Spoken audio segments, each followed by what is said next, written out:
কাজের মেয়ের ঢং কত, তোরা দেখলেই তো বোঝা যাচ্ছে একটা কাজের মেয়ে। তোরা তো চিন্তা করতেইব না, আর আমার দেখা মোটেও বোঝা যায় না আমি যে কাজের মেয়ে। বড় লোক মনে হয়। আমাকে এক দূরে করে হাঁটবি। ও আল্লাহ গো,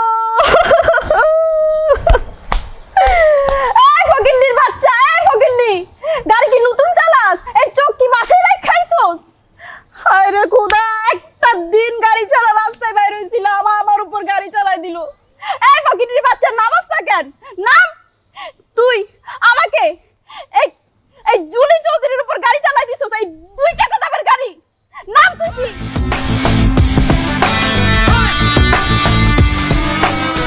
আরে বাবা সরি, এত চিল্লাচিল্লি করার মতো তো কিছু হয় না, জাস্ট একটা রিক্সাকে সাইড দিতে গিয়ে ঘটনাটা ঘটে গেল। আর এই ফাঁকে তুমি কি বললা? আমার এই গাড়ি 2 টাকার গাড়ি, তোমার কোনো আইডিয়া আছে গাড়ির দাম কত? হ্যাঁ, যদি খালি গাড়ির দামটা একবার বলে দেই না, এখন গাড়ির দাম শুনে আরেকবার হার্ট অ্যাটাক করে এখানে পড়ে যাবা। কথাবার্তা এরকম কেন মেয়ে? হ্যাঁ, কি কাজের মেয়ে নাকি? কি আমি কাজের মেয়ে? আমি হলাম জুলি চৌধুরী। আমাকে দেখার জন্য রাস্তার মধ্যে ছেলেদের সিরিয়াল লেগে থাকে, আর তুই বলতেছিস আমি কাজের মেয়ে? একটা দিন গাড়িটা নিয়ে বাইর হয়ে নাই। ভাবছিলাম রাস্তার মধ্যে অনেকদিন হাঁটাহাঁটি করি না, একটু আরামসে রাস্তায় হাঁটাহাঁটি করি। আর তুই এই ফাঁকে আমার উপরে গাড়িটা উঠাই দিবি। আমার গাড়ি যদি বাইর করি না, আশেপাশে যত গাড়ি আছে এগুলো তো তোর চোখেই পড়বে। চোখে খালি অন্ধকার দেখবি, অন্ধকার। আরে তোর মতো যারা সারা জীবন ফকিন্নি গাড়িতে চলছে, এরকম দামি গাড়ি দেখলে চোখে তো অন্ধকার দেখবে। জীবনে কোনদিন ভালো গাড়িতে চড়স নাই, ভালো গাড়ি দেখস নাই, জানোস কোনটা দামি গাড়ি কোনটা কম দামি গাড়ি? কি কি বললি তুই? যেটা সত্য সেটাই বলছি। আমার এই দামি গাড়ি টাচ পাওয়ার জন্য ঢাকা শহরের শত মেয়েরা লাইন ধরে দাঁড়াতে।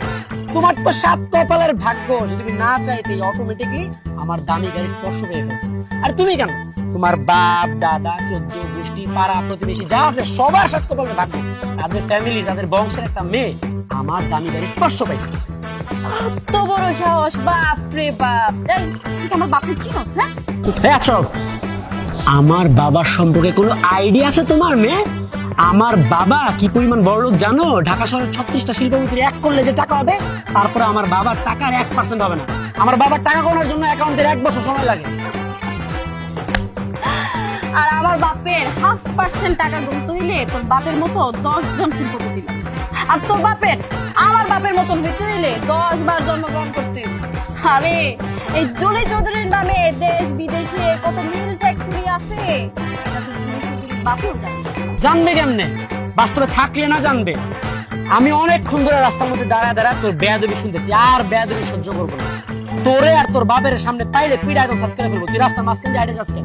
আরেকদিন যদি রাস্তার মাঝখান দিয়ে হাইটে যাস, এবার তো শুধু টাচ করছি, পরের বার টাচ করে একদম উড়াই ফেলবো।